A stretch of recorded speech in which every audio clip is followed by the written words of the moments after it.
Good morning, good afternoon, good evening to each and everyone, especially those at the other side of the world. There is no time and space between us, there is only this present moment, and we are one. We are now on diary entry number 1026. As I sat down to a very tasty breakfast, I said to the Lord, "Thank you for these gifts, but my heart is dying of longing for you, and nothing earthly is tasty to me. I desire the food of your love." Aba nakaupo ako sa isang napakasarap na almusal, sinabi ko sa Panginoon, "Salamat sa mga regalong ito.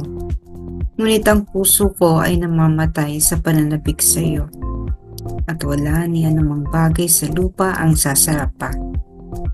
Ninanais ko ang pagkain ng iyong pag-ibig." It is timely, the tasty breakfast, or let's say starting last night, the very sumptuous dinner that most of our homes have. No? Most kasi we know that many of our brothers and sisters at this very moment have nothing to share on the table.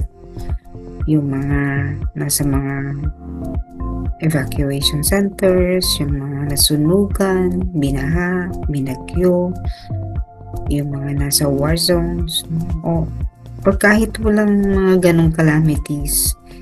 Marami dyan yung mga kasi wala namang trabaho or lugmok sa kahirapan. They have nothing to share on their table last night at the parting of the year 2024 going to 2025.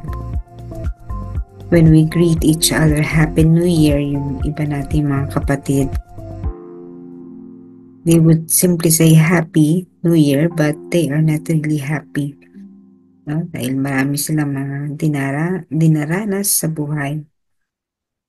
And sometimes they would say, kailan ba magiging happy ang kanilang bagong taon? But actually, mga kapatid, if you are one of them, it is just in the thought. Nandun lang yan sa ating pag-iisip, no?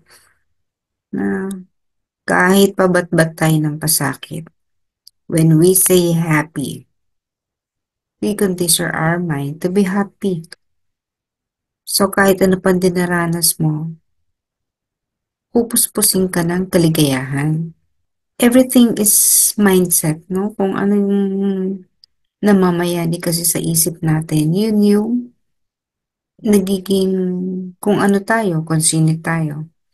That is why wala naman talagang kagutuman, wala naman talagang kahirapan kung ang ating mga kapatid ay matututunan lamang na unang-una syempre kumapit sa Panginoon, umasa lamang sa Panginoon, magtiwala sa Panginoon dahil siya yung pinagmumulahan ng lahat ng bagay. Ibinigay na ng Diyos sa atin ang lahat. Everything has been provided for us. When God created this world, everything has been provided. The food, no? Yun nga lang, kailangan mo itanim, kailangan mong i-harvest, no? Kailangan mong magtrabaho. At ang pagtatrabaho, hindi kailangan sobrang hirap. Kaya lamang tayo sobrang nahirapan sa trabaho, again, is because of our mindset. That we think that working is really very hard and difficult. Pero kung babalansahin natin yan sa pagmamahal sa Panginoon, sa paglilingkod sa Kanya, walang magiging paghihirap. Okay, yan, ito yung isang napakalaking hamon sa lahat ng tao. At sa atin din naman na alam natin na hindi kasing hirap ng ibang tao, we always have the duty and obligation to help all those in need. Pero ang pagtulong natin ay hindi lamang sa pagbibigay, kundi sa pagtuturo sa kanila kung papaano magkakaroon sila ng pagbabago ng kaisipan or change of mindset. That is difficult, mga kapatid. Sa pagsimula, pagkabata, ganun na yung naging paghuhubog nila. So kung ngayon natin yan sasabihin sa kanila, napakahirap. But we have to try. We have to tell them and we have to pray for them.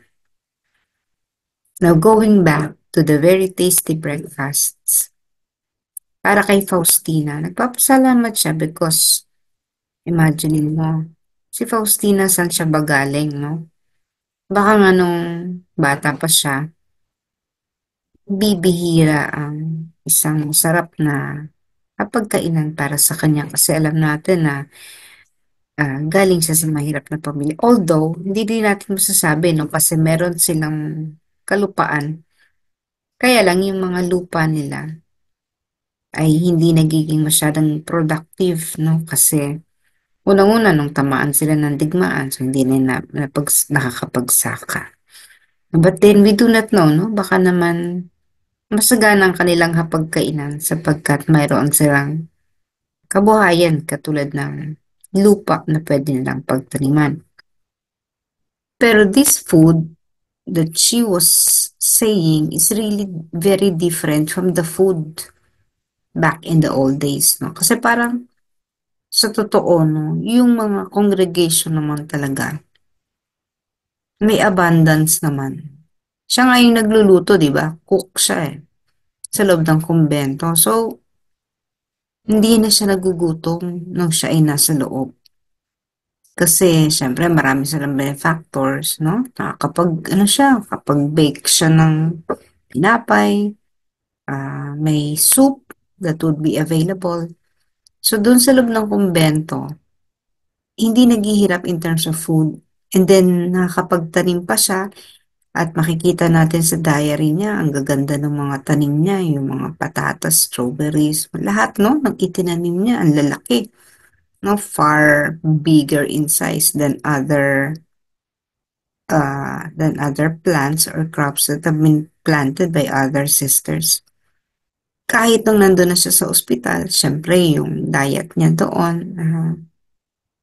yung sinabi niyang tasty breakfast, siguro talagang hindi ito yung karaniwan kasi 'di ba alam naman natin ang pagkain sa ospital, no? This must really be very, very sumptuous. Pero sabi nga niya, my heart is dying of longing for you, Lord. No, walang makapagpapasarap pa sa akin dito sa mundo, kundi yung pag-ibig, kundi yung pagkain na galing sa iyong pag-ibig. Hindi na mahalaga sa kanya yan. Meron na siyang complete detachment from all the comforts on this earth. So let's think about this. Ito sa akin, no, kagabi pa nga, no, sabi ko, talagang tempting itong lamesa nitong itong buong no, panahon ng Kapaskuhan, mula noong Pasko hanggang ngayon, bagong taon. Siyempre, ang ating mga hapagkainan ay punong-puno ng pagkain. In fact, sa mga gantong panahon, maraming na-ospital, no? Maraming inaatake dahil sa kalabisan, taking what is already beyond your capacity to eat, no, for your body to take on, to process, no, sobra-sobra na. Yun ding mga pagkain sa ating pagkainan ay malamang ito yung mga pagkain na sinabi na sa atin ng doktor na wag na nating kainin sapagkat ang ating katawan nag-iiba na. Hindi na ito katulad ng tayo bata pa na kayang tunawin, kayang i-process ang lahat ng taba, ng tamis, ng asukal, ng carbohydrates, ng lahat yan. Kayang i-process ng isang batang katawan. Pero dahil tayo yung may edad na, hirap na yung katawan natin dyan. But the temptation is there. No? Nandyan yung tukso na kakainin ko ba ito o hindi. Talagang, kasi nandyan nakahain sa'yo, nasa harap mo. So talagang it is a challenge, no, to control yourself. At tinaamin ko ako ganun, no. Sabi ko, teka, ano ba talaga to, no?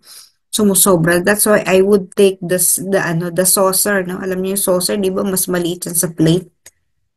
Yan yung kukunin ko. Kasi kapag yan ang dala-dala mong plato, kasi maliit, konti rin lang makakain mo. Pero sobra pa rin, no? May mga kalabisan pa rin. Hanggang kanina sinasabi ko, oh, talagang itong season na ito ay lumagpas doon sa dapat lamang kasi ako nga hindi nga ako dapat nagdi-dinner na, eh, 'no, pero kasi karaniwan sa ano, dinner kaya nakakakain ako. Pero 'pag magche-check naman ako the next morning 'no, ano naman 'no, mataas pero sabi nga dun sa optimal 'no, but then hindi pa rin yun maganda. Anyway 'no, it is a temptation and yun yung kailangan nating i-master dito sa lupa. Though we have been provided by God by all the things that we need, all the comfort that may be available, no? Lahat yan available naman eh. Nasa mindset nga lang natin kung paano natin kukunin. No? Although we have been provided with that, kaya nga marami sa atin ayaw nang umalis sa mundo because of all the comfort that we experience here on earth. But then, at some point, we really have to give up to all these things. Hindi naman yung talagang kakalimutan mo na hindi ka nakakain, hindi ka na meron kang maayos na higaan, iaalisin mo na, no? Hindi naman ganun ka-extreme. No, but then, we always have to remind ourselves that all this comfort in our life, okay lang naman, no? Pero, there is a need for us to get out of this comfort zone because success is outside the comfort zone. Kahit yung mga mayayaman, sabihin na natin they have all the comfort in life, but then, napaka-uncomfortable po ng mga buhay ng mga yan. Akala lang natin ang dali, no? But an economist, halimbawa, a business person, no? Hindi yan natutulog. They work really hard hanggang dun sa dumating dun sa yung katawan nila talagang nagkakasakit, no? Pero yung kapalit naman nun, yun nga, kung gaano sila ka-successful, ganun din ang pinaghirapan nila. Hindi yan nakukuha ng ganun kadali. So, if you are not ready for success, hindi ka rin ready to give up the comfort, no? Kahit yung mga athletes, those who are in sports, marami yung isinasakripisyo. They have, yes, the comfort of a very good, bed to sleep on, the food that are available, pero yung hirap na pinagdaraanan nila, yun yung discomfort, yun yung challenge, kasi yun yung magdadala sa kanila sa tagumpay. So the same with our spirituality, if we really would like to conquer spirituality natin, to conquer heaven, yun yung ating goal in this life on earth. Kaya lang masyado tayong naligaw, karoon tayo ng deviation. Sa halip na ang focus natin is directed towards heaven dahil dun sa comfort that this earth is bringing us. Yung glitter that is gold, kumbaga, no? Yun yung nakita natin, yung gold on earth at hindi yung gold in heaven. So again, nandyan lang yung pera na magbibigay sa atin ng mga maraming bagay, but we have to learn the value and the purpose of money. No? And this is, lagi nating i-consider that all these things are meant to be shared. No? Kung yung lahat ng yan ay i-accumulate mo for your own sake, for your own interest, baliwala yan. Everything that we do, ang focus lamang natin ay to achieve our goal of sanctity. Sa lupang ito, dito tayo magpapakabanal, hindi sa langit. Sapagkat na andito ang training ground. Lahat ng yan, lahat ng mga bagay na makikita mo na mapagpapasarap, no? Magbibigay sa atin ng comfort. Always remember, may ano lang yan. May hangganan lang ang mga yan. Hindi, kapag nasanay tayo dyan, baka hindi yan natin kayang bitawan pagkaharap na natin ng Panginoon. Hindi natin kayang maisakripisyo. Hindi natin kayaning maiwan.